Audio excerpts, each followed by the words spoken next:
Alors, si je devais définir l'hypnose de façon très claire et très simple, je dirais qu'il suffit simplement d'être ouvert à la suggestion. D'avoir un esprit non critique et ouvert, exactement. Toute cette matière et tout ce qui nous entoure a déjà été créé par l'esprit avant d'être créé dans la matière et de devenir un point de réalité, quoi que ce soit. Tout commence toujours par une idée, une pensée, quelque chose dans l'esprit de quelqu'un qui prend forme, que nous pouvons ensuite voir,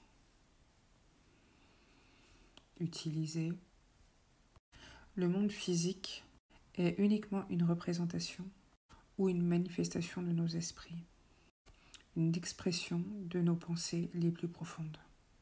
Et si je devais vous parler du conscient et du subconscient, je dirais que la partie consciente véritablement est infime.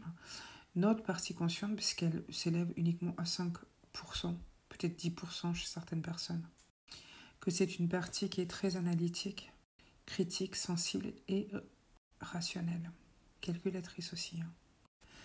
La partie subconsciente, pour le coup, est beaucoup plus importante et c'est ce qu'on utilise globalement en hypnose. Elle représente du coup 90 à 90% de notre esprit. Et toute racine de toute chose prend source dans cette partie qu'on appelle le subconscient. Alors, dès que on va vivre des choses qu'on ne comprend pas, qu'on ne gère pas, qui nous stressent, qui ne nous mettent pas bien,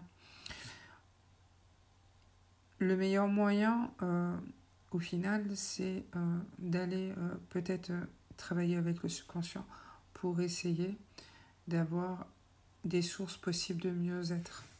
Ça peut être à travers la méditation, la prière, la recherche spirituelle ou aussi à travers l'hypnose. Et on rejoint donc le pouvoir des pensées et des croyances. Alors fais attention à ce que tu penses, ça pourrait arriver. Fais attention à ce pourquoi tu pries, tu pourrais l'obtenir. Le subconscient est un vaste espace non exploré, un lieu de mystère et de miracle, mais aussi un endroit où la vie semble réellement exister.